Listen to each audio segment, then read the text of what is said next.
Afternoon, everyone, or evening, maybe, evening now. It's great to see so many of you in the room for our How to Start a Tech event. I don't know whether you know, I'm Carolyn Keane and I run a project called Be Seen here at Aston University, and my colleague Kath. We work on it together, which is a project which supports students and graduates who want to start their own business. So we put on events like tonight so that you can hear from people who have actually started up, and you can get some ideas of their successes, their highs and their lows along the journey of starting up. If you enjoy tonight's session, we've got a few more happening next term as well. So we've got one on how to start a social enterprise. We've got one in February about how to start a fashion business. And then our last one is how to become a freelancer. So obviously if any of those appeal to you, just book on as you did tonight via Eventbrite. Just one other thing to highlight actually as well. If you've got an idea that you would like to tell people about, we run an annual pitching competition. So it only has to be the idea stage. You don't have to have actually started it up. And it's just a very short application form. And then I think the final it's usually at the beginning of March. So, but we haven't quite opened that yet, but we'll be opening it in December. So if after tonight you're even more inspired, then you might want to enter that pitching competition. There's some decent prizes there as well, so sort of like seed funding, £1,000 for the winner and £500 for the runner-up, and that's courtesy of Santander Universities. And yeah, you can find out all that we do via the Eventbrite link. So, without further ado, we'll start with what you're all here to listen to. So we've got three fabulous speakers tonight who have all started their own tech businesses. Not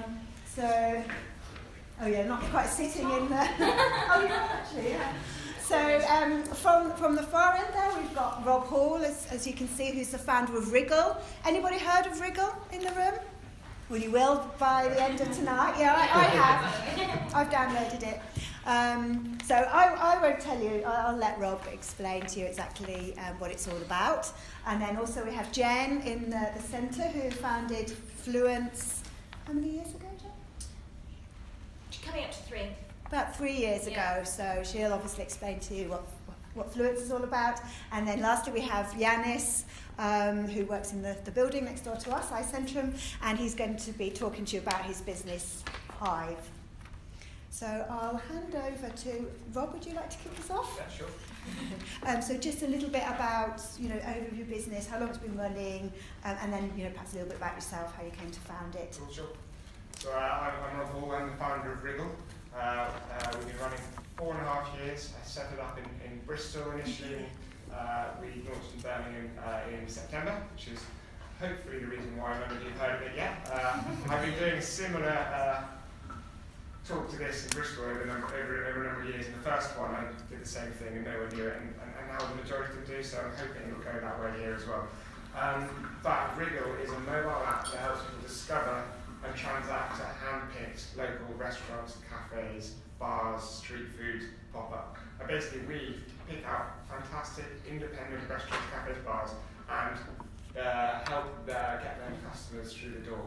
And you guys can typically save money to go and discover, you can book and pay.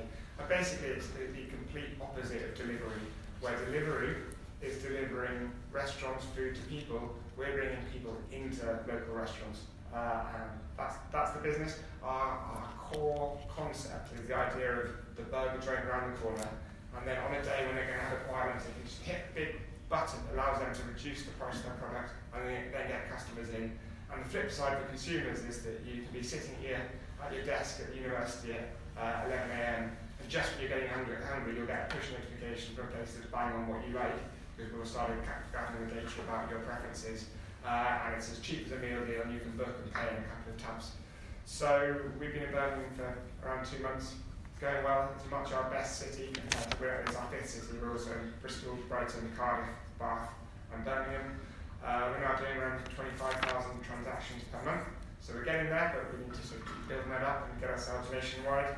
We recently closed a £900,000 investment round. It was about 18, 19 people. And yeah, it's just about building up each new location, so coming in and getting sufficient customers so we can start getting that critical mass of getting a marketplace model, so a model where you've got restaurants and consumers getting going well. And that's a big challenge, like getting sufficient restaurants to match that consumer demand and sufficient consumer demand to match that restaurant demand. In terms of how I got to doing this, I was an English literature student, and then I went off and became a solicitor for a few years and completely hated that. And I was looking to do something different, and I started going to startup weekends where you would go along and you would pitch different ideas. And at the beginning of one, I pitched this idea about how we would reduce food waste in local restaurants. So I read about sort of 100 billion tonnes of food waste that you get per year, and the idea sort of snowballed from there. So we sort of worked really well. We got validation that weekend, and I went down to Bristol to start setting it up. And now here we are, sort of 5 years later, and the idea has evolved along the way. So food waste is still part of it, but it's also about marketing for restaurants. It's also about filling empty tables as well. And yeah, I think that's about it. Thank you. Jen, same for you. Sure. So I'm one of the founders of Fluence. We're an AI and tech startup here in Birmingham. We actually spun out of a different company. So our start started from a literacy and communication company. Our business model for Fluence is B2B2B. So what that means is we need 200 strategic partners who will be regulatory bodies, or they might be an authority, normally government departments, and they have lots of clients that are looking to them for knowledge, looking to them for know-how, and we help them capture their data and deliver it to their clients in a way that's very dynamic, very useful, so that in the future we hope that anyone who's producing new content or new documentation, new legislation, reports, whatever you can think of that's written content, we hope that they would always want to verify the Fluence first, checking it against their regulatory. So that's kind of Fluence in a nutshell. To be honest, I studied here at Aston University. I did international business and management, and I was on BC. I actually pitched at one of those competitions. I won it. Excellent. Not to brag. I got the £1,000, which really helped. That business did not succeed. It was a data encryption tool. It was very, very cool, but I would have needed lots of investment for it. It was a consumer product and a very different business. So I think we're 10 years on now, and influencing something quite different. And actually, with Fluence, we've gone for a very different route. We've gone for investment. So we've done 2 rounds of investment so far, and we're about to open another one in January, which is probably going to be a £3 million round. So probably looking at the VC market, which is different again. I don't know if we'll cover funding a little bit later, so it's not too much. Yeah, I think that's me in a very quick nutshell. Hello, I'm Yiannis, and I'm the co-founder of HYVE. HYVE is a tech platform which helps large corporate organisations turn their happy customers into fans. So we enable brands to create what we call brand advocates, who help them spread positive word of mouth, co-create with them, crowdsource ideas for kind of new product innovation. We create a framework called the 3 C's of collaboration, which is community, crowdsourcing, and co-creation. Did a lot of work with Warwick Business School on kind of shaping the proposition around that as well. And our real value that we provide to organisations is we enable them to drive revenue at a lower cost through word of mouth, and also enhance their brand reputation and build trust online as well. Because we believe we live in a world where I think consumers are becoming more savvy now when it comes to brand messaging and advertising. And I think kind of authenticity is kind of top of mind of most consumers. So we're hoping to change that. We've been running now for about 2 years, and we haven't got investment. We've taken a slightly different route. So we bootstrapped ourselves for 2 years, which essentially is doing lots and lots of projects at the same time as building the company, proposition, marketing, and everything else. Which, if anyone has ever done it, is a challenge. We are going to be going for an investment next year, which is exciting in itself. So where did it all start for me? So I spent 10 years at another software company. When I joined, there was 7 of us. When I left, there was 130 people. We sold customer feedback, voice of the customer, into about half a FTSE. By the time I left, we turned over approximately £22 million every year, and then got acquired. So I've kind of, I guess, been on that startup journey, and then decided for some crazy reason I wanted to do it again, so I started my own business. So yeah, that's here I am now. Thank you. Maybe you can talk a little bit about when you first knew that your idea was worth pursuing, and also about kind of what set you apart from your competition, if there are any competitors. Cool, thanks. So I mentioned how when we started out, I went to a startup weekend and got validation immediately in a weekend. I think that we got into like a sort of incubator program that was a spin out of Bristol University that was able to help us get through the first few months. And everyone was like planning, building their apps or their websites. And actually we went straight through to like validating the concept. So our first phase was literally like no tech at all.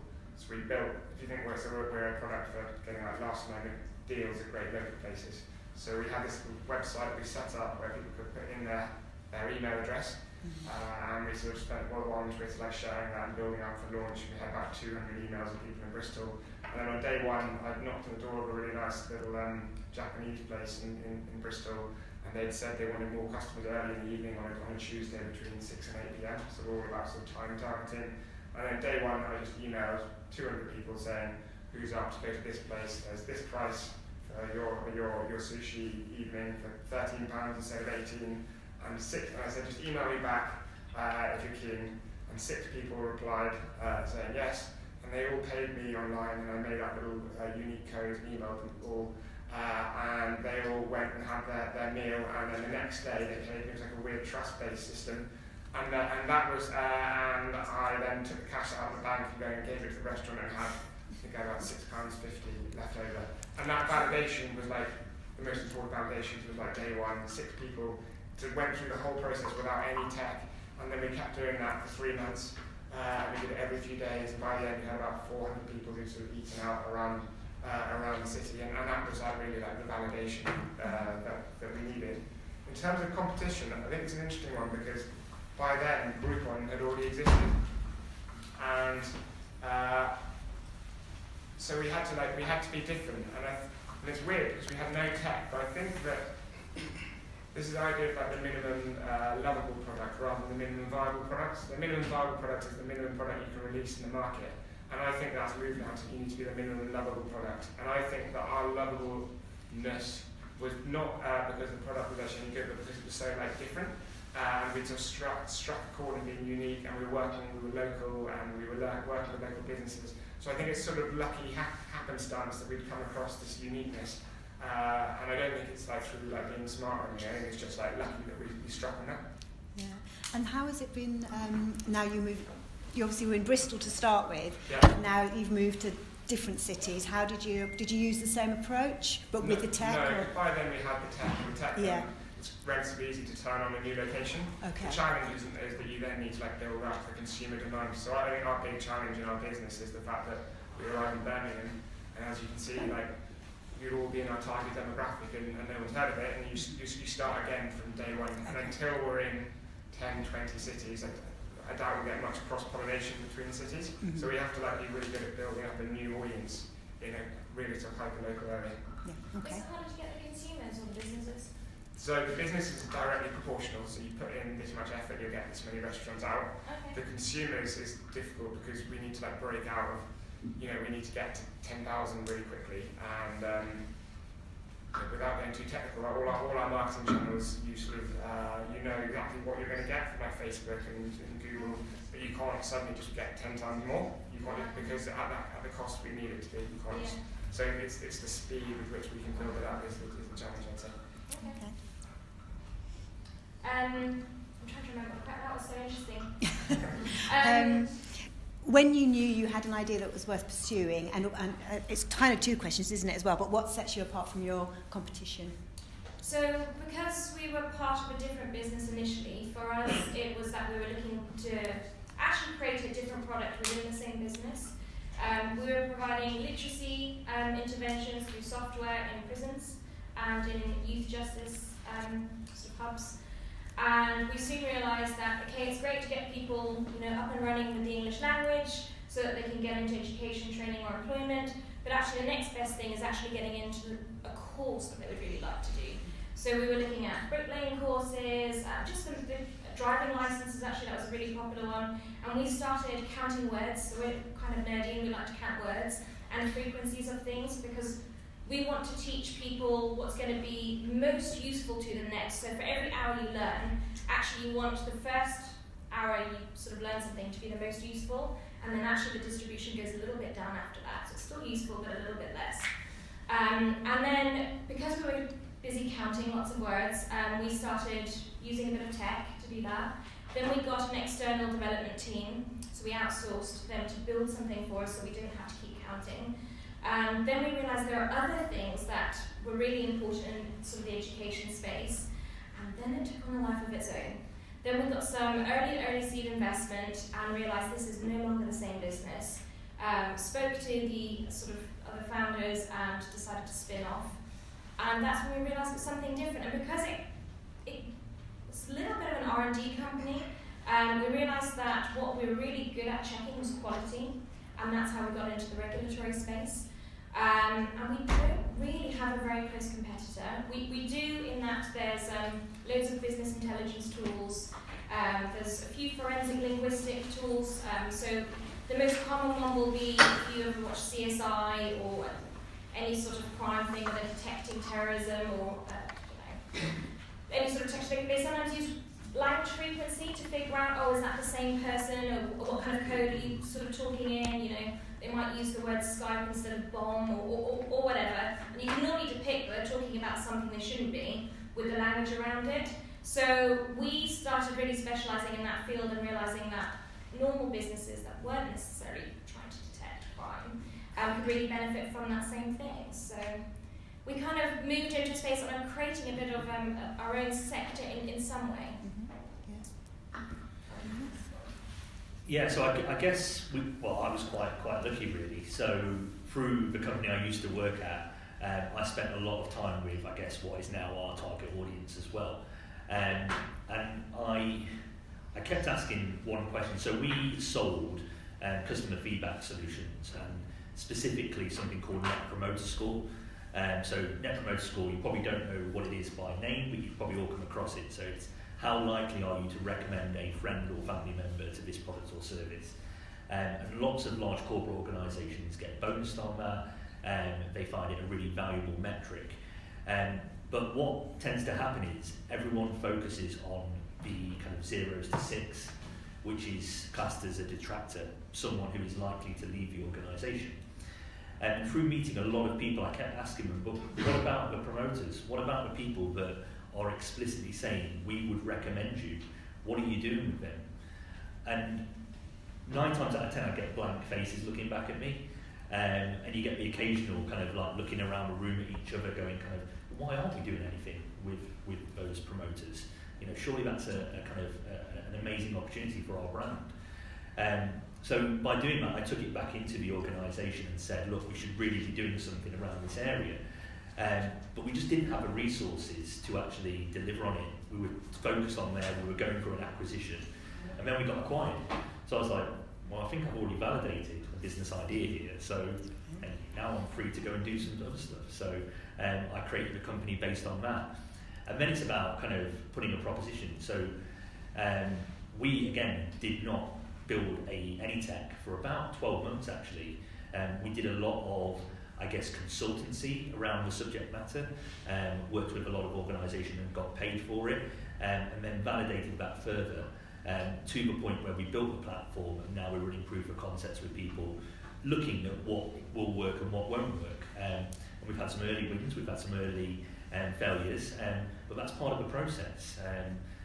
In terms of competitors, it's an interesting one because in the US, there's a lot of competitors that are in our space. But I think that's not a bad thing. That means there's a market. I think what we did and what I did at Hampton Ray when we were there is we were one of the first to enter the UK market. And that's good for a number of reasons. Number one is you can get sticky with quite a lot of your target audience very fast if you've got a good solution. And the second one is those American companies, when they do come over, may be the person that acquires you, which is also a good strategy to have. But we are different as well. So what we do that no one else does is we take the referral marketing side and the testimonial side and bring it together.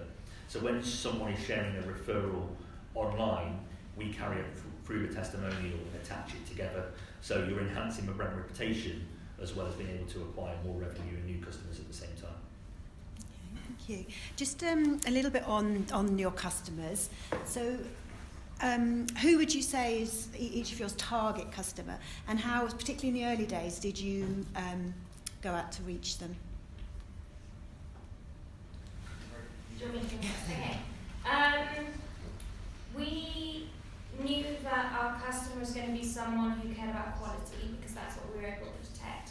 And quality is one of those things that requires a lot of human expertise, but unfortunately humans don't scale particularly well. And then when you start having a team, actually getting all people in a team to interpret content in the same way is actually really difficult. Even if you have guidelines and things, we all interpret things slightly differently. So actually having a dynamic checker really works. We also knew that we didn't want to work with too many people, so we wanted to work with the best in the sector, which really made it the regulatory space quite obvious. We were quite fortunate in that because of our rapid English background, we were quite well established in the education space, particularly with the Ministry of Justice. So we've done some very early work with one of the largest education providers and the Ministry of Justice. So again, already testing that relationship between the regulatory, the MOJ, and Novus, the largest training provider. And that gave us that proof, that very early proof. And then moving it to other sectors hasn't been as challenging as we thought. What we've had to do, to some extent, is always explain our technology in context. So there's no use me going to explain the technology in an education context when I'm actually trying to sell to Highways England or, anyone in a different sector, because they automatically think it doesn't apply to them. But if I can just understand a little bit about their sector and explain the technology in their context, they just light up. That's a really exciting part to them. We also didn't make it terribly difficult for them to try. So we had a little bit of a feasibility project. They would give us a bit of money, and the initial insights we could get from the AI engine were really exciting to them. And then that started them having conversations and sparking ideas as to how they might use the technology in a much wider way than we could have ever imagined, to be honest. So it's almost getting our customers excited to employ the tech in their own way. Yiannis? Yeah, so we, I guess, are going again large corporate organisations, but that's very broad. So we're essentially looking for organisations that already have a good brand reputation. Because in order to create brand advocates, people that love you, people who want to help you on your journey, even though you're going to reward them, they're going to have that affinity towards the brand. So that's why we created the framework with Warwick Business School, which basically helps an organisation identify their 8 drivers and inhibitors of brand advocacy. So quickly we can go into an organisation that we think is in our target market, and that tends to be kind of retail, travel, hospitality, leisure, and quickly validate with them, is your business ready to activate brand advocates right now? So that tool is really valuable for us to quickly qualify in an opportunity or out. So that's how we go about it. And then we work very closely with the organisation. Something Jen said, which I thought is so powerful, but not a lot of people take this approach, is talk in their language, talk about their challenges, talk about their problems, talk about what's keeping them up at night. That will resonate with them, that will kind of break through, and not just you as another technology company trying to sell something to them. So I think it's walking in the customer's shoes and really getting into their mindset. Thank you. So as a marketplace business, we're sort of approaching the restaurants and we're also consumers. In terms of the food and drink businesses, so in places like Birmingham, there might be about 1,000 places that we think are sufficiently good because quality is part of our key sort of things we're looking for, and we'll go and do a lot of research and create a big list. And then the interesting thing about this is that food and drink businesses are very face-to-face. The managers and the owners aren't on their emails the whole time. They're not that good at that sort of digital communication. So it's still 5 years in, quite a sort of knocking on doors, introducing yourself sort of business, which is actually good in terms of once you make your peace with that, you build your model around it, then it provides a bit of defensibility because no one can sort of come in and sort of reach all the restaurants quickly. But it does mean that today, I knew I was coming to Birmingham today and I walked into 3 places today and arranged meetings for next week. So it's still you're still out there sort of hustling a bit to get your numbers up on that side.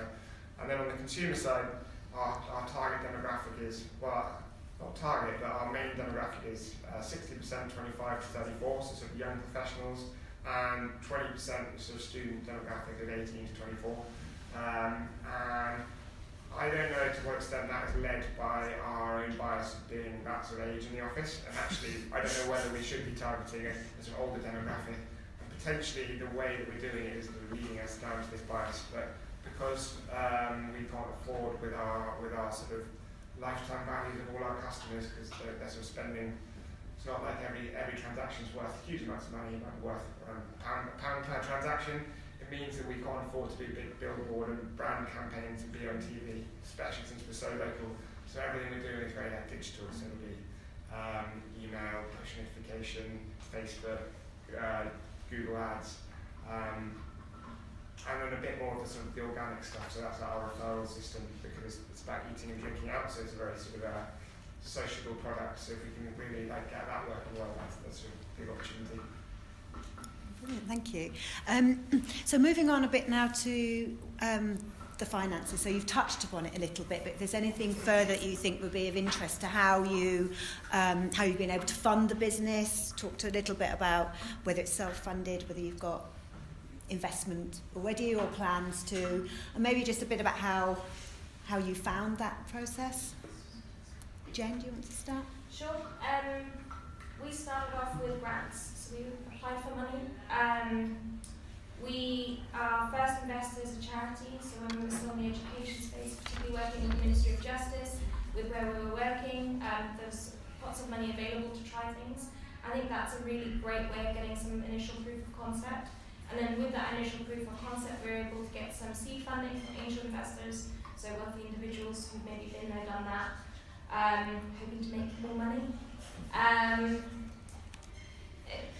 think the grants, what's challenging with the grants is you do have to apply for quite a few, you don't always win them. So you've got to make sure that the things you're applying for really are looking for your solution. I think looking back, I wouldn't apply for some of the things I have because it was, I was very enthusiastic about my solution, but really it wasn't what they were looking for. So I probably wasted a bit of time applying for things I wanted to win, but in reality was never going to win. So looking for organisations and pots of money that are really strategically aligned is what I'd do a bit more closely.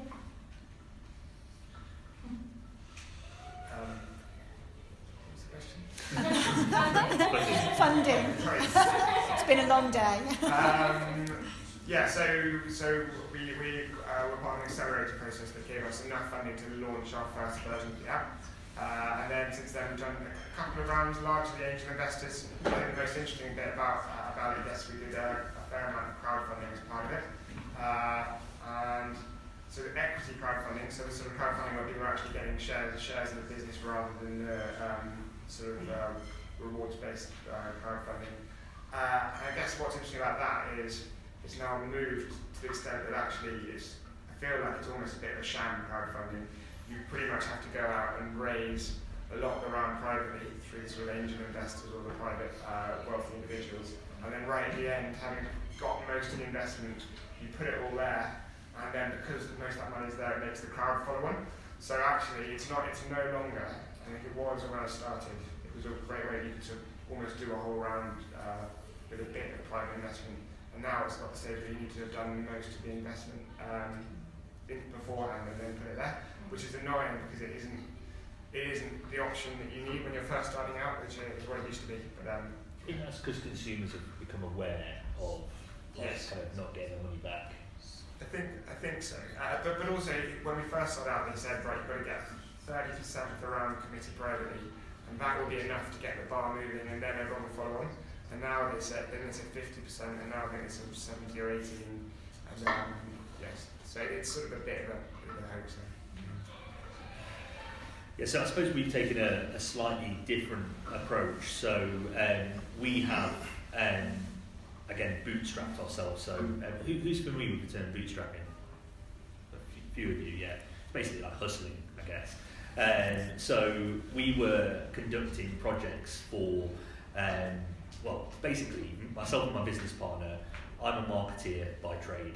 He's a software developer. So we were building platforms for other people. I was developing websites, marketing strategies, doing all of that for clients. And then any spare hour or kind of day we had, which was usually evenings and weekends, we were developing HYVE. So it was tough because it's every single hour. But what it allows you to do is stave off investment in the early days and actually build something that you can actually validate. And I think for us now, we're in a position where we know we're going to need investment, but it's getting investment at the right time. So I see a lot of organisations getting investment too early on. That puts a lot of pressure on that organisation to quickly make that product succeed. And that's a challenge. So what we want, and you have to give away more equity at that point. So you're really getting less money for more of your company that you're giving away. So what we want to do right now, which hopefully will be a smart strategy, is to get traction, get some paying customers, ensure those customers are getting a good service from us as well, and then say to investors, we've got as far as we can on our own. We now need money to scale. We don't need money to survive, we need money to scale. And I think at that point you're controlling the conversation with an investor, and you can give away far less equity, hopefully for a lot more money.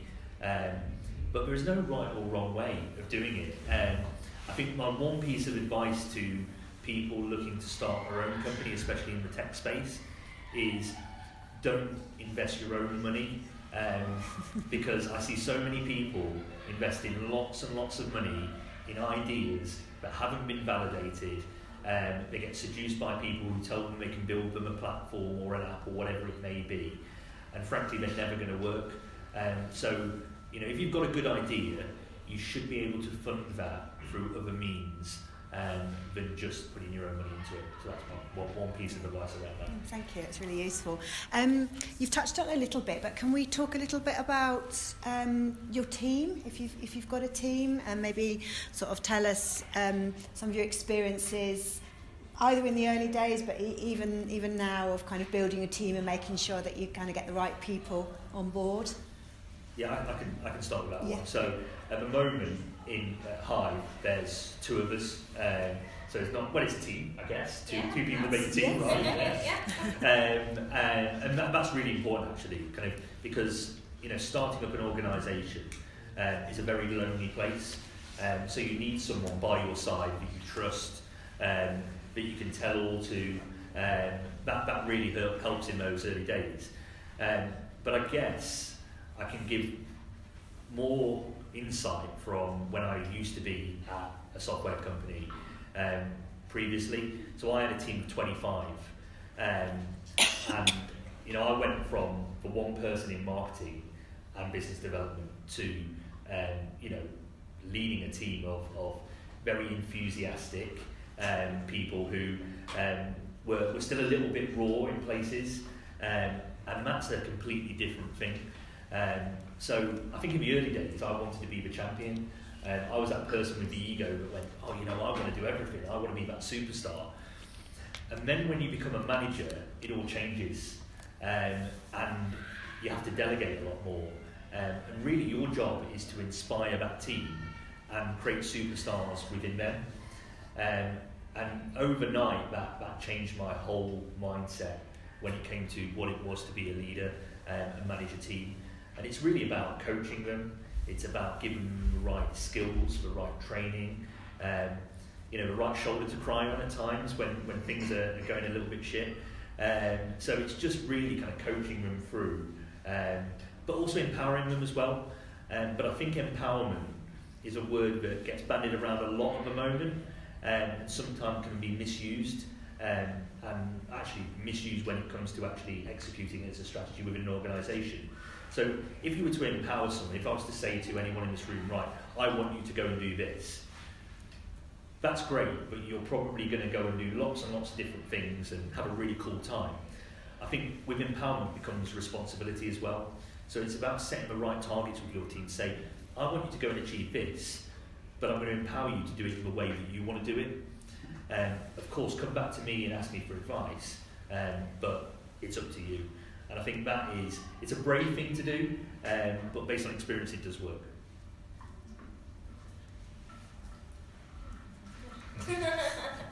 So, do you have a co-founder as well? No?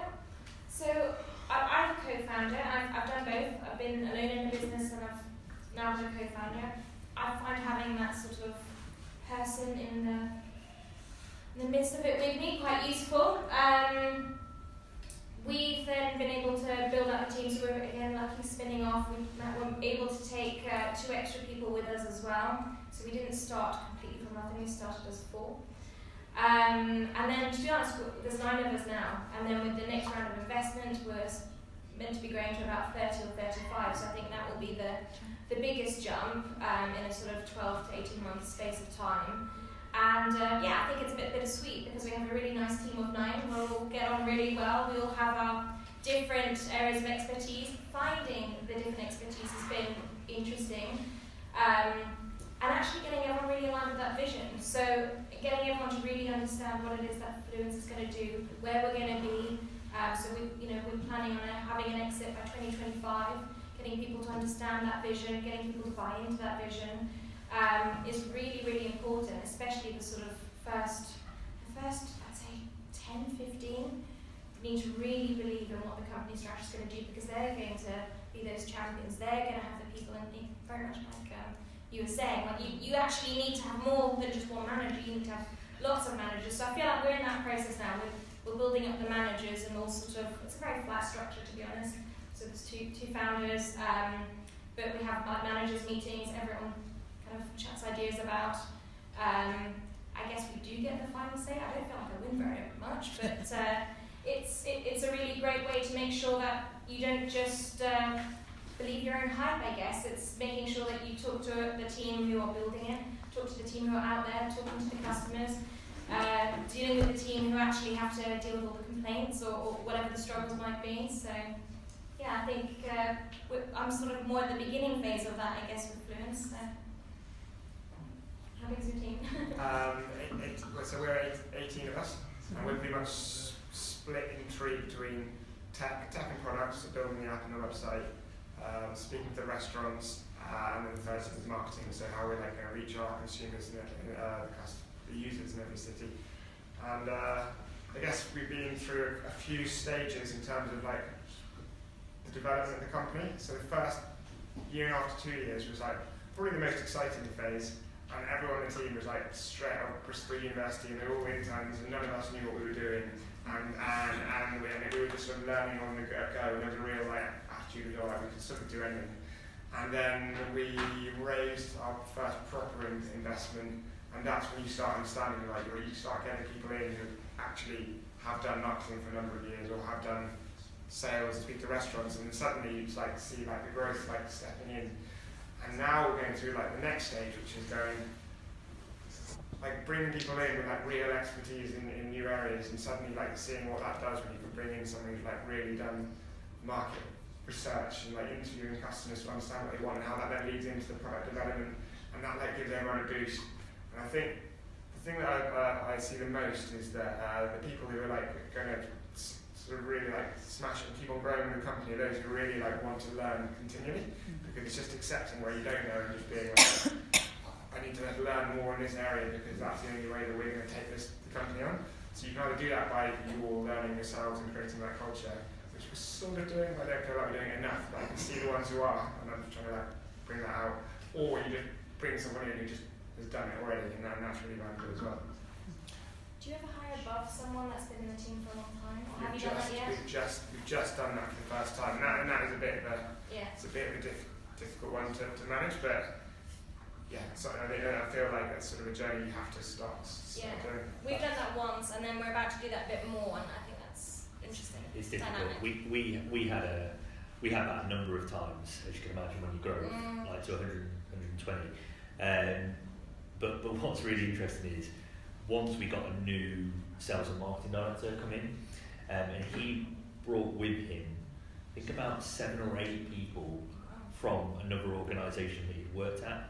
And there was a clash of cultures. And I think culture is so important with any organisation. And I'd always say, kind of to your point, hire for culture and then upskill people. That is kind of rule 101. But yeah, I think you have to be careful when you're hiring people. And I think if we'd have done that again, we would have definitely made sure that those people had been through the same rigour as everyone else, but because they were on the leadership team, I think we took it as gospel that they weren't not good people, but they just didn't integrate, and that caused problems that we had to unpick over time. So culture first. Presumably did they leave? Like presumably they wouldn't. They did. No, we did. We actually the sales and marketing director stayed around. As did the person that looks after utilities, one of the salespeople. He went on to become the most successful salesperson in that company. But I guess you don't have to be afraid of firing people at the right time, because it's a business at the end of the day, and yes, you've got a good culture and you're all friends, and we were known as ravers, random rave, so we call everyone ravers. A bit quirky, but it kind of worked. But when you say goodbye to someone, you've just got to do it in the right way, and you've got to communicate with everyone within the organisation on why you've done it. And again, there were times when we didn't tell people why we'd let someone go. And guess what happens? People start kind of whispering and talking and saying, why has that person left? And that again causes problems. So just be very open and transparent. I've definitely found that if we've hired someone and you have them in the organisation for a couple of weeks, and for whatever reason, we might not have been a good fit for them. They might not have been living their best life either with us. And actually, we've had nothing but respect from the team, and we've got rid of someone just by exactly like you said, explaining the exact reasons. Because actually, everyone has to work quite hard in a startup. Everyone sort of has to. It's all hands on deck. Whatever needs doing really. I mean, you've got your job, but actually everyone ends up doing a lot more than just their job.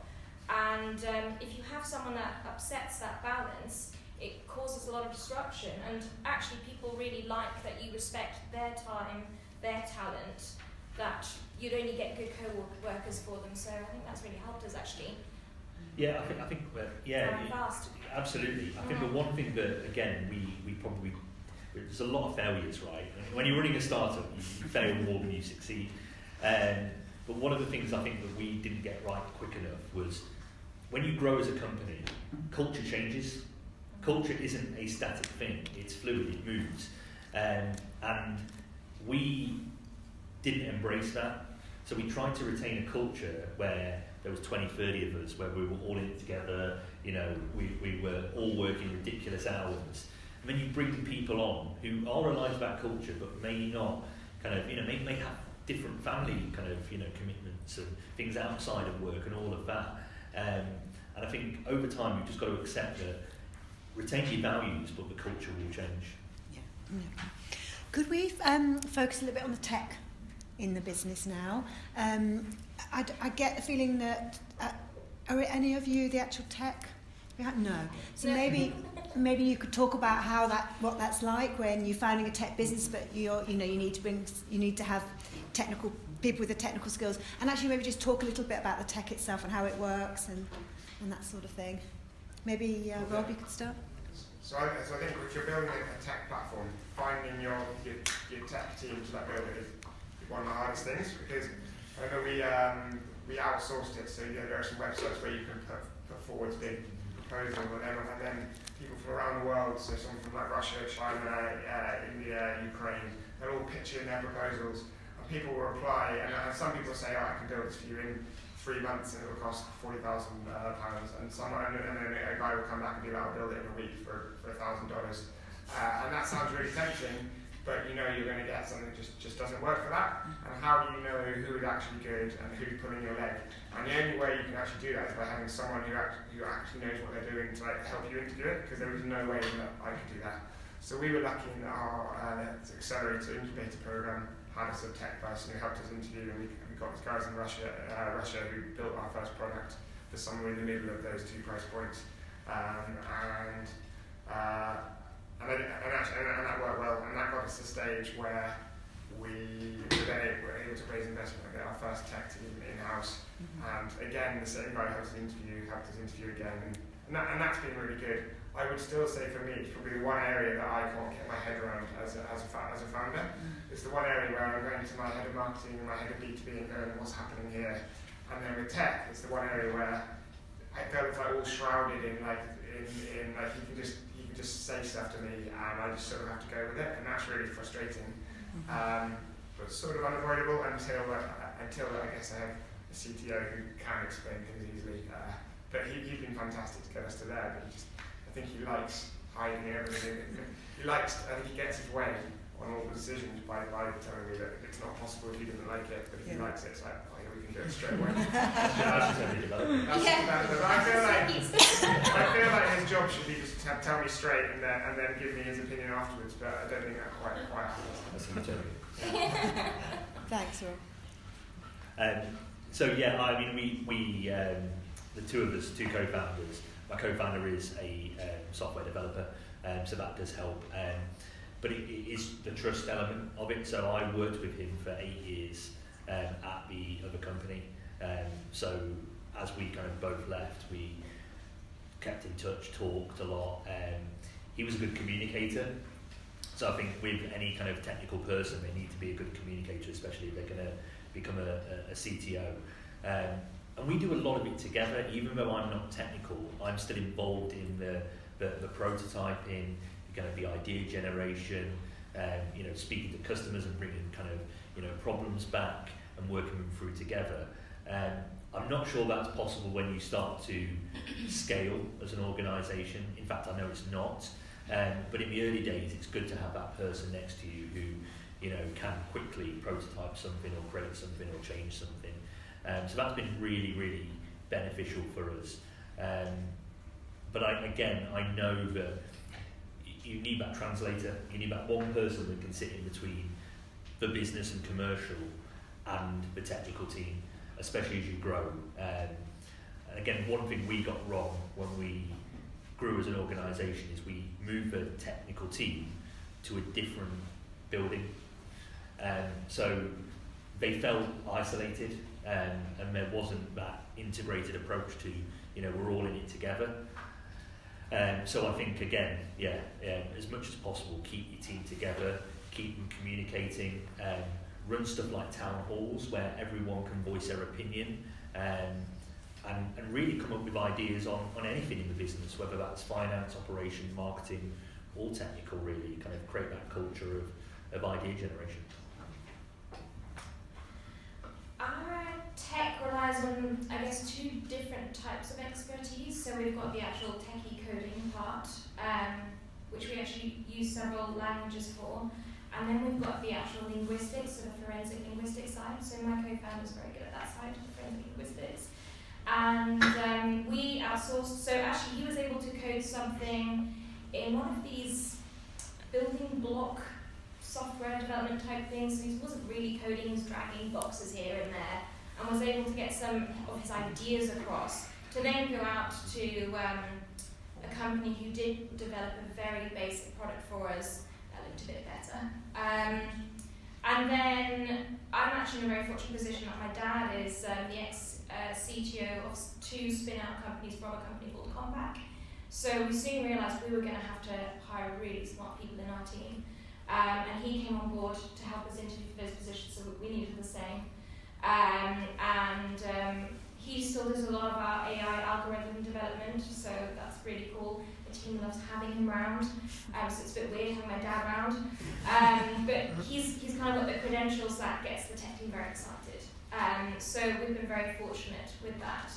And actually we've got a really cool tech team as a result. So I think now it's more that balance of linguistics versus the AI. So we use a lot of natural language processing, but then also the forensic linguistics that comes in, versus how much of the neural networks do we want to use. So there's checks and balances, and of course you ask an AI developer what they want to do, and then you ask the forensic linguistic, not always the same thing. So it's about figuring out what we can develop that's going to help the customer most. And I'm in a position where normally it's then brought to, well, let's speak to a client. What's actually more useful? If we build it like this, you're going to have this perk. If we build it like this, you're not going to have that, but it might be cheaper, faster, whatever. And we actually just ask a lot. So I'm going to help with that bit. Yeah, I think there are good tools out there, drag and drop. Yeah, to mock something up. Yeah, like Adobe XD. Use a file maker. Yeah, there's loads out there that you can just teach yourself how to quickly kind of, create an app. And these programs now have got functionality in them to make it even feel like an app. So that's a great way of being able to quickly teach yourself a new skill, go out there and test it with a market and see if it works. There's not a single line of code in there, but at least you get to validate your proposition. Yeah, thank you.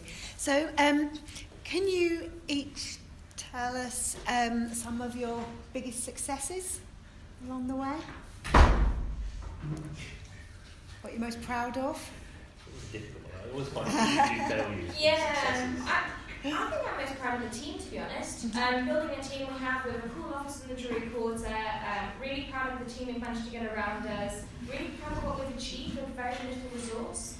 The culture's really cool, and actually just being able to get everyone on that same vision, I think that's really, really important. And it just means that, I don't know if anyone ever gets that Sunday evening feeling where you really dread that whole Monday morning thing. It just doesn't feel that bad if you're all largely aligned. Yes, we're going to have bad weeks, but we're all known to each other about it. We're quite honest, we're quite transparent.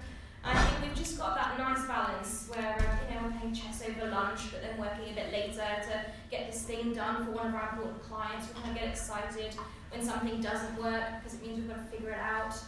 I think all being in that battle together a little bit feels good. I think that's hard to get, actually, and something that will be difficult to scale. So, yeah.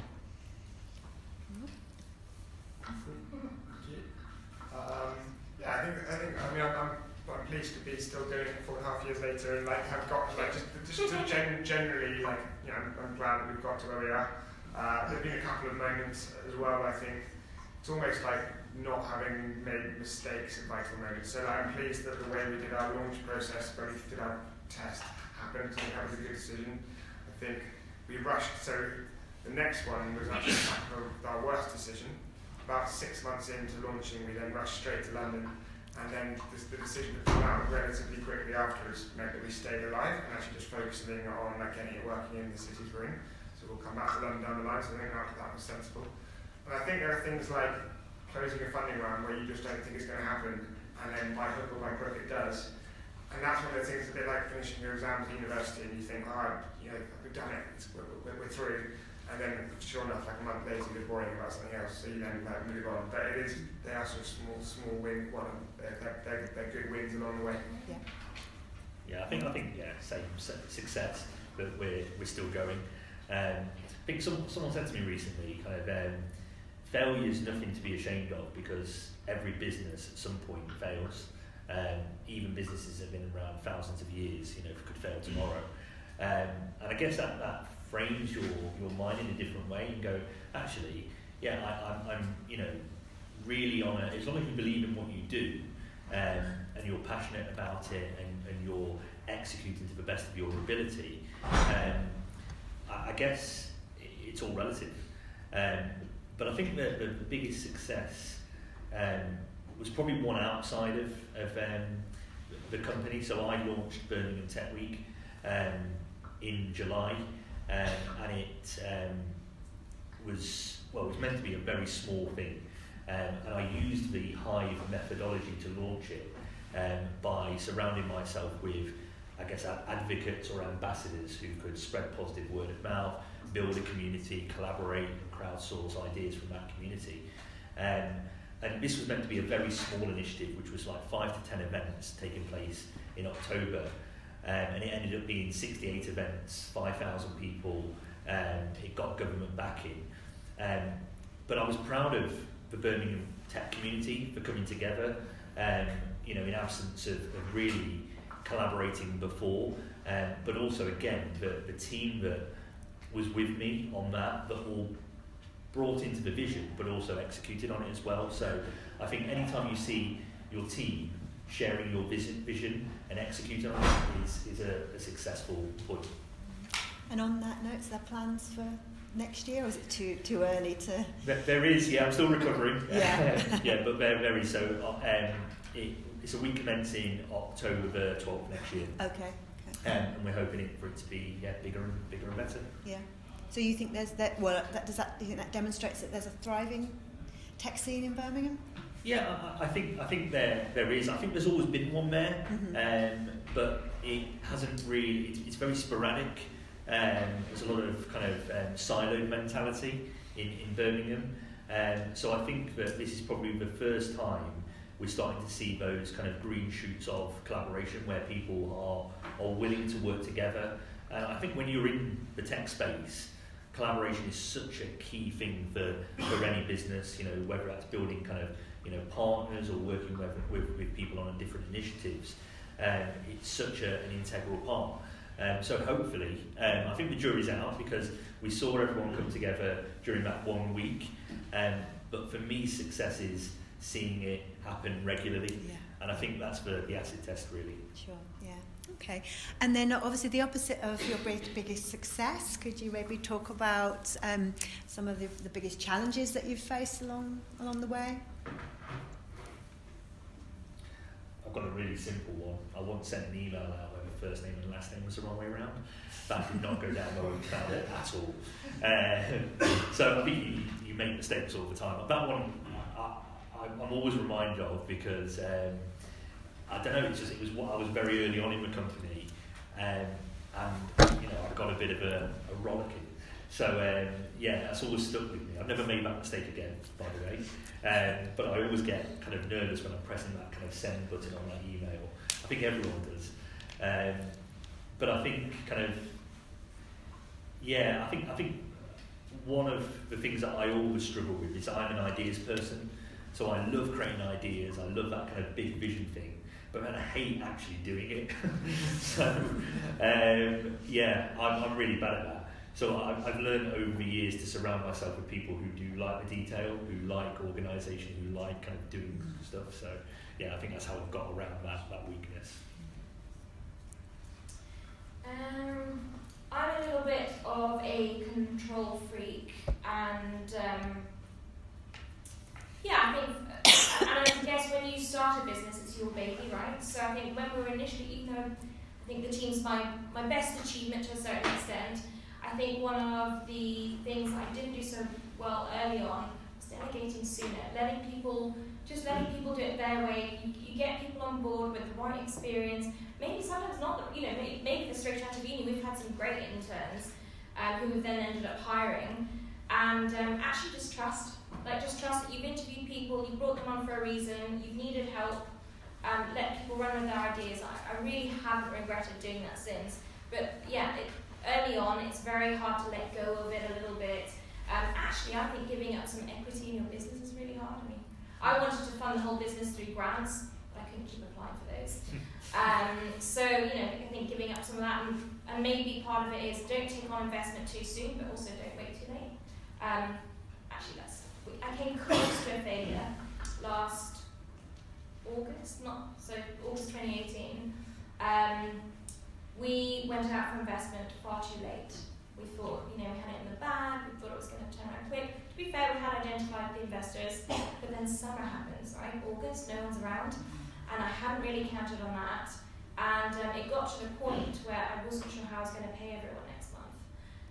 We were waiting for our first client to finally give us their purchase order number, so that would be the validation. So the investors were all waiting for this purchase order. It was August, nothing was happening, and I was on holiday, so I thought nothing was going to happen. I thought it was all in the bag.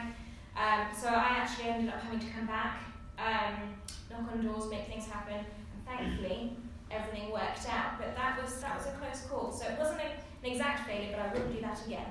So this time we're going out for investment in January, and we've got enough money to run the company for nearly the whole year.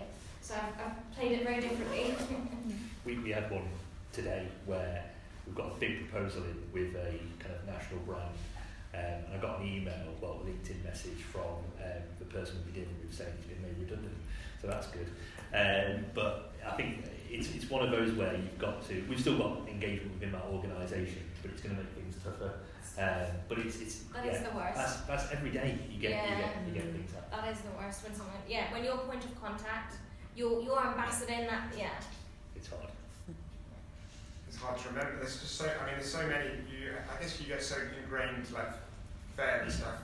I think I'd be delighted if more than half of your decisions end up working out. So there's just so many of them. But rushing to London and trying to go too fast was a big one. Made masses of, right, especially at the beginning, huge recruitment. I recruited a 6-year-old lady who didn't know how to open an email.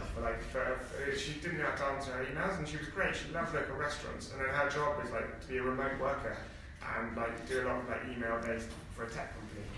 So obviously you learn, but I think someone had all the passion but none of the sort of the core skills. And I guess when you're raising investment, to get 10 people to invest, pretty much you have to have 3 conversations. For every one yes, you'll get 2 no's. So you have to go to a lot of meetings where you'll get them. So rejection is built into it. And it's a grueling process. So you do get, I feel like the sort of stress gets normalised when you do this over a long time, where after a while you feel normal again, purely because you're just so there's a sort of baseline level of stress in the background that you've just got used to. Yeah. On that note, actually, do you do things to try and look after yourself, which you go get burnout and? Yeah. My co-founder and I, we go on holiday. We take 1 week off per quarter, and our chairman makes sure that we do that. So if we haven't been off for one particular quarter, when's your week off? Because your diary gets nuts very quickly, and that's. And can you switch off during that week off? Do you still look at emails? Actually. Yeah, because it's only a week. So I think a week's long enough to relax, not long enough for anything to read. Most things can wait a week. Yeah. Okay, and then just if you could tell us sort of along your journey, whether it's people or the kind of support that you've had that's been really beneficial and that you would sort of recommend people who are potentially going to start something themselves to look out for. I think that's kind of so important. Finding a mentor or a coach who can help you on your journey, because even if you've got a co-founder, there are going to be times when you need to get the advice of someone that's been there and done it. So I've always, through my whole entire career, found people who are where I want to get to, and proactively ask them to mentor me. And it really does work, because, and especially if you find someone who will tell you straight, tell you when you're getting things wrong, tell you when you're doing things that you shouldn't be doing. That really helps. And I've been looking at the CEO at Rant and Rave. He actually left before we got acquired. He's gone on to be the CEO of 2 companies that have been sold for a lot of money. He's now based in Silicon Valley, and he still takes time once a month to have a Zoom call with me for an hour, and it's amazing because I can just tell him everything, and he will just give me some really honest advice, but also reassure me that things are all right, and you need that. And then I think it's being the other person is my wife, just being very honest with her on where things are, because it's having your support network that really helps you through some very tough times. So I actually joined an accelerator called Set Square Fluence down in Bristol, and we actually travelled for support. They had a really good scheme where there'd be workshops on, normally about once a week. They had entrepreneurs in residence that had been there, done that, very much in the sort of tech sector, which was really useful. I think meeting other people in the similar time to your startup journey, I've actually probably learned as much from other startup founders as I have from the people who've been there, done that, because you do forget. Even reflecting now, you do kind of forget what you used to feel like before you fell a few times a week. So I think finding like-minded people, great if you don't compete with each other because you can be more honest.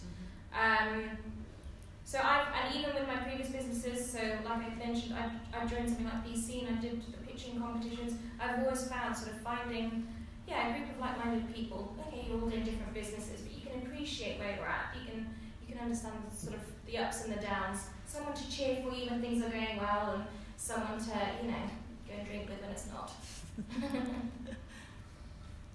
Thanks. I think my one's echo that.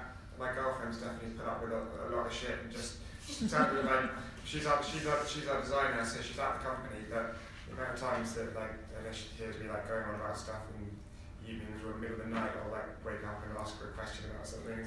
I think you need someone that you can just vent to if you, especially because I'm a sole founder. So it's she's great, and then actually the same. I've got a group of friends which I met. So all my friends in Bristol are running different things, and you sit in the pub and you're all like, oh, what's happening with you, and then you just go backwards and forwards, and that's really valuable because you learn a lot, and then your network grows through them if you need introductions or anything. Okay. Just sort of drawing to a close now from me, but obviously, guys, if you all start thinking about some questions that you might have for the panel.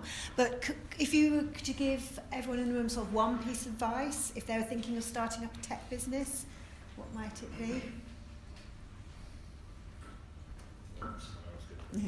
So I think just think about that. I think read the Lean Startup, and I think find ways to validate it without having to build something if you possibly can. And think minimum lovable products. So just work out the way that you can make something that people will like as cheaply and quickly as possible to validate your ideas.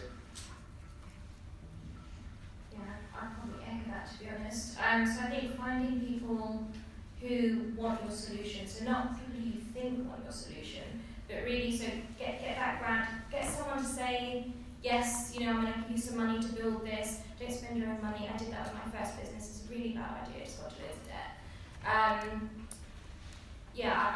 mean, I'm not talking about £200. If you're going to spend £200 on registering a website, that's fine. But I wouldn't spend loads of money with a company to develop anything. Get grants in, get people, get that echo chamber. So with Rapid English, before we spun out Fluence, we wanted to create a very different product, and we kept applying for funds. We kept trying to get someone to buy the very early product, and no one wanted it. That's your answer. And I think accepting no as well, accepting when people don't want something. There's a lot of strength to that too, because there's lots of other, if you've thought of one idea, you'll think of 100. There'll be something a little bit different, you'll tweak something, and that would be great. But it's about really hearing the no. Yeah, I think the Lean Startup is a great book. It's incredible. So if you haven't read it, definitely read that.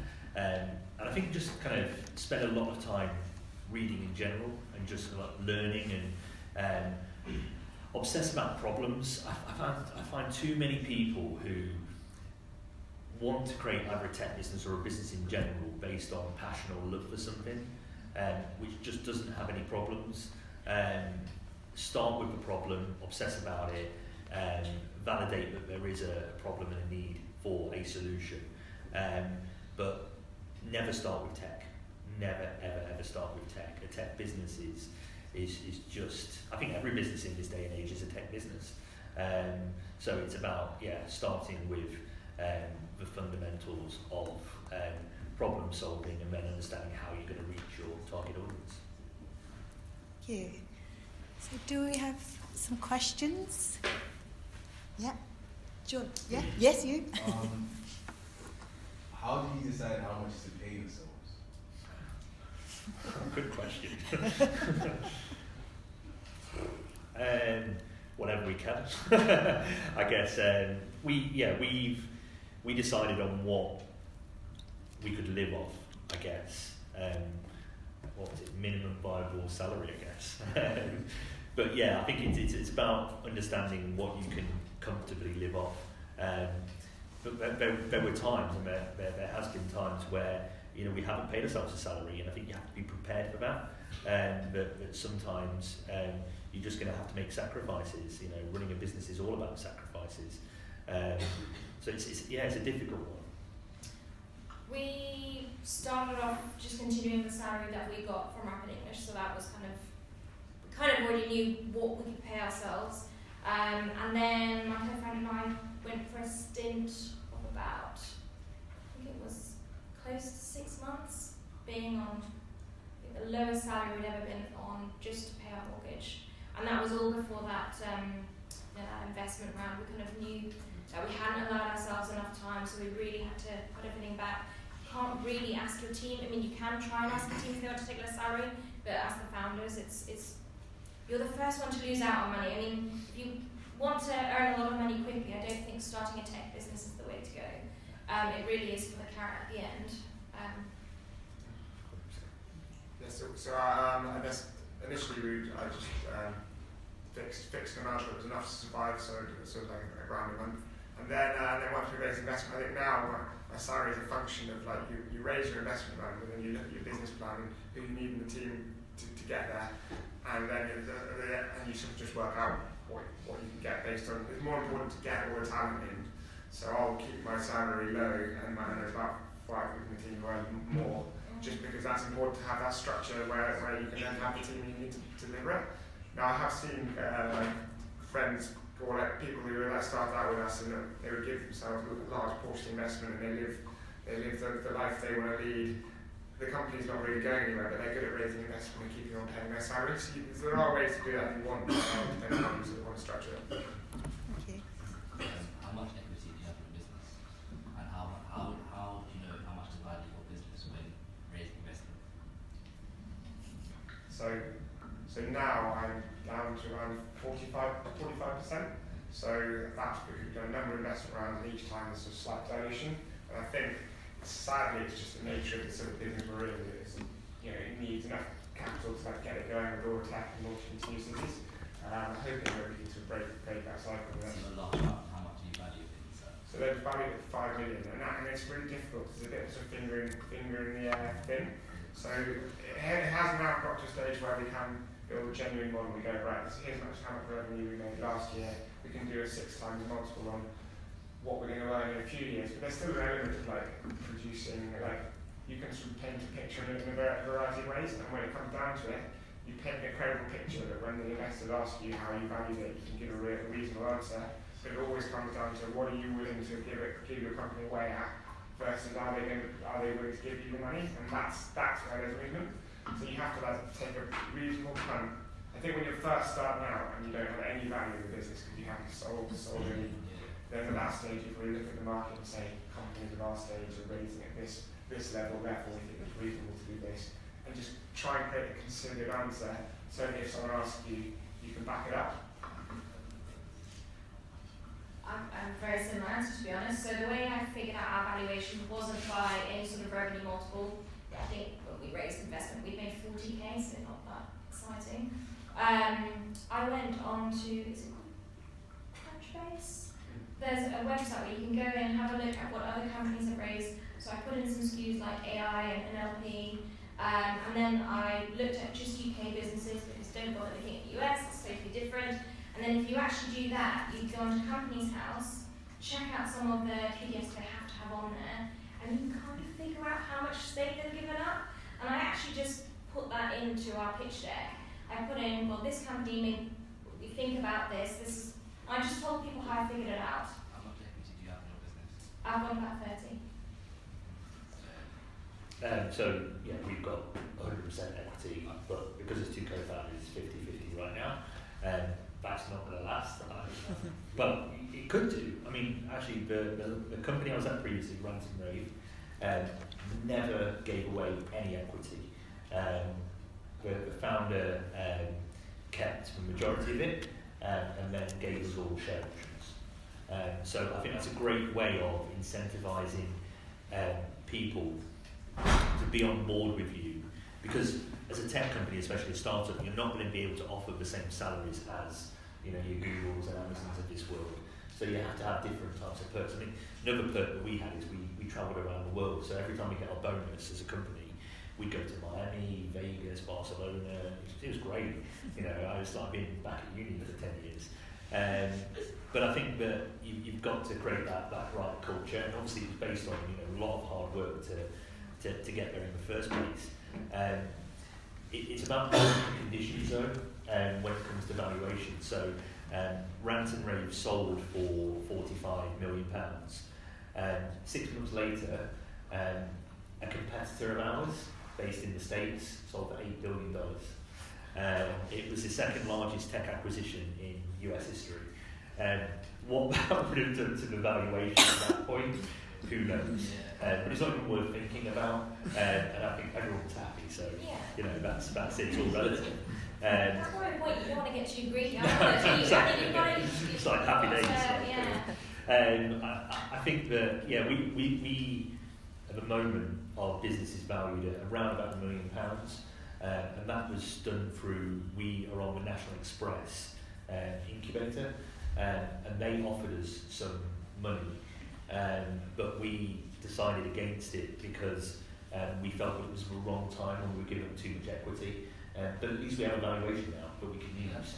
So I think sometimes it's good to go out there and get a valuation just to use it with other investors as well. Yeah, get them into a bidding war. Absolutely, yeah. So you don't think you ever invest, not invest, do you think you will sell equity in the future? I think so.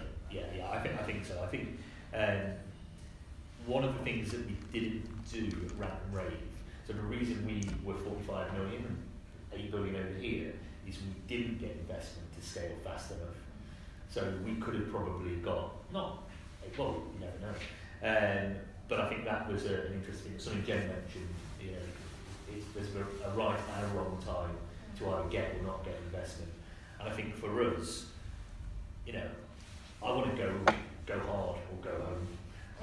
So I want to give it our best shot to be a market leader, and that's going to take some serious money or some remarkable luck.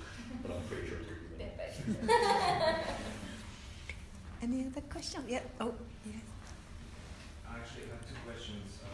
Following the question about support, where do you find inspiration for your work, for building, for creation? The second question is, the world nowadays is quite crazy. So how important is it quite crazy to be crazy in running your business, like crazy ideas, some risky points? I read a lot for inspiration, so I try and read sort of a book a week if I can. Or articles. I don't always read a whole book. I like to skim to the chapters that I need and then go back to it.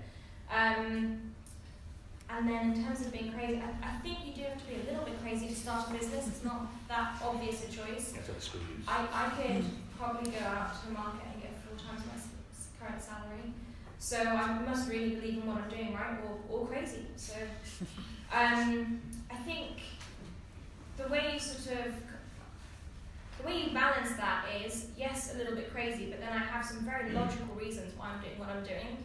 And actually, if you can get each person if you break each crazy decision you have into little logical steps, and you can convince people of each little logical step you've taken, actually the end picture doesn't look as crazy as it did at the beginning. And I'd say that's part of it. Yeah, I mean, just to add on to that, so I guess two sources of inspiration for me. One is TED Talks. Love watching kind of inspirational TED Talks. I think YouTube in general, actually, just browsing YouTube. I think I forgot the other one. Inspiration, YouTube. Sport, actually. So something completely outside of what I'm in. So people who, like Warren Gatland, who has a certain strategy and mentality to leading a team. I think sometimes we look too close to our own businesses for inspiration when they often appear further afield.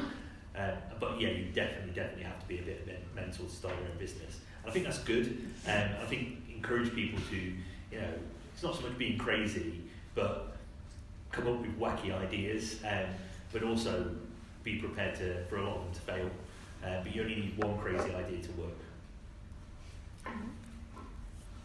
Right, so in terms of like learning, I listen to a lot of podcasts, like walk to and from work, and there's one about crazy which I thought was quite interesting, which was the idea of telling. So you've got to be a bit crazy because when you go in and you're approaching a problem, the fact that no one's decided to solve it yet means that a lot of people must be looking at it going that won't work. And it's a bit like when you first talk about your idea, everyone's finding problems in it. And I'll find the episode for you. I think it's Walter Isaacson. But I think he's saying how the idea of finding the way people say no. So if you go to see an investor and they said no, how you can tell the difference between a no that actually means no, this will never work, or no, I'm not going to listen to them, but I'm crazy enough that this might yet work. Because Airbnb is an example where the idea seemed crazy to people 15 or a decade ago, but they went through so many no's and pushed through, and it is what it is today. I'll take that out for you afterwards. I can't remember exactly what it is. We can share it. I've got one more as well, actually, you just reminded me of, which is competitors. Obsess about your competitors and learn everything. I'm always envious when I see, I don't know, a CEO of one of our competitors delivering a keynote. I'm like, wow, that's incredible. So they're a great source of learning. So whenever you come up with an idea, especially various competitors, just spend time studying them and understanding them and working out how you can be different. There's a question here. You sort of already answered it, but what were special competitors' milestones that was special specifically to you? Just So in terms of like when you reach a certain number of customers, or I guess they always change. So initially it was like kind of get one person to say they would potentially buy the solution or buy the idea. I think that's kind of always the first one. So again, in the lean startup, there's a section about kind of going out there and validating your proposition. But one of the questions that people always fail to ask is, will you actually buy it? So people can nod it through and say it's cool and yeah, it's good. And then you ask them, oh, would you part with cash for it? And they go, oh no. And then it's kind of, if they do say yes, it's how much.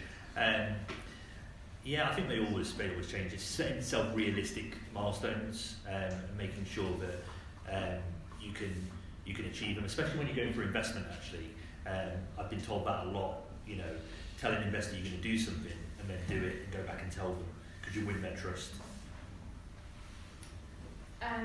We have Prosecco goals in the office, so we've got a few magnums of Prosecco. We come up with some goals as a team, and then when we hit them, we take the tag off and we hang it up, write the date on it. So we have a little tree of success with all these little things on it, and more Prosecco to drink. So one of the ones at the moment is we want to hit 1 million revenue. We want to hit that next year, but we've already, as a team, decided that's what we're hungry for. So it's probably one of the harder ones that we've got up there. We've got a bit of an easier one. We really want to win an award. So Fluence has been quite a silent company. We're not all terribly extroverted, we're more introverted. We don't talk to loads of people because we don't need to. We need very few clients. But we've decided actually it's time that our tech gets some recognition. It's time that the team gets some recognition. So we've started applying for things, and so we come up with them together. And normally across different teams actually. So we're all incentivized in different ways. I think so. First transactions was a big one, and a lot of the milestones just move over time. So it's like, they just constantly evolve. I think one that was quite emotional is more like when you first set something up and you're almost a bit embarrassed about your idea because if anyone asks you're a bit like, oh yeah, it's nothing. You don't really want to get into a conversation where they're just a bit But I remember when my dad was saying he was sitting next to someone at Bristol University, and he was talking about what his son was doing, and she was like, Wriggle, I love Wriggle. It was the first time there was sort of a loop where your parents are actually going, oh, you're actually doing something where people are talking about that. External validation. There's a good book actually called The 4 Disciplines of Execution, and it talks about what they're referred to as WIGs, which is wildly important goals, and it's something to kind of rally the whole team around. And there's also kind of lead and lag measures. So, you know, in Jen's case, it's great to say, you know, £1 million, but how are you going to get there?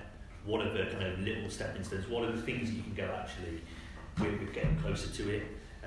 Because having that level of insight enables you to quickly turn things on or off to get you closer to that goal quicker as well. I definitely find that branding up goals, so like having that, whether it's 1 million or we had a time when we wanted to double in 6 months. We called it the double, and the whole team can buy into it. And we find that if we're doing something now, trying to brand it up so everyone can engage with it, it becomes like a word that is sort of culturally significant in the office.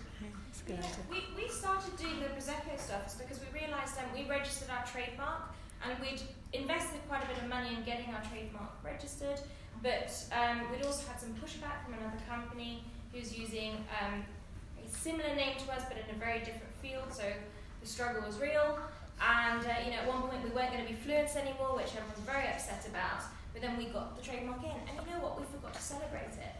How ridiculous is that? We were like such on a roller coaster, and I was like, this journey is going to pass us by. We're going to blink and we'll have done like 3 great things, but we're so wrapped up with the next thing, we're going to forget to either tell each other or celebrate. So we kind of came up with them as a way of making sure we remember, like, actually that's cool, we wanted this. So it's kind of, yeah. So, probably haven't got much time to have a couple more questions. How did you go about finding mentors? So in my case, it was, well, I've had different mentors, so certain people I've met along my journey, whether it's at events, whether it's through work, whatever it may be, and I've just asked them. Strange thing to ask someone to be your mentor. So I think you have to build up trust with them first. If I was to go to a random person and say, would you be my mentor, that's a bit weird. But maybe talk to them about your idea. Maybe say to them, would you mind me sharing where I've got to in the next 3 months? By doing that and showing that you actually kind of done what you said you're going to do, you build the trust, and therefore it almost happens organically a lot of the time. So it's just finding good people along your journey, really. I've been to a few speed mentoring sessions. They don't always work out, but that's how I found our chairman, and he exited a similar business, so really, really helpful. Yeah, I feel like it's just sort of I mean, I guess it's networking, but I feel like it sort of just happens like serendipitously, and you just come across them. I think a few people have got in touch and just asked me to go for a coffee, and I've done that with people who I want. So I guess you don't say, do you want to be my mentor? You say, can I go for a coffee and try and get an intro hook and sit down with them, and I guess that's the best. Coffee is code. Yeah. Brilliant. I think we'll draw it to a close there, but if you could all join me in saying thank you very much for our speakers.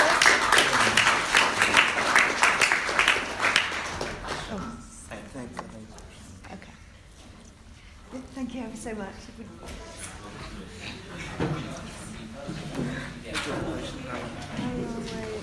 How long are you in the what? It's not me. Oh, it came from the back, did it? I'll let you know. Can you do me a favour? Can you drop me a note? Oh, idea phase. And what constitutes to pick it up? Can you remind me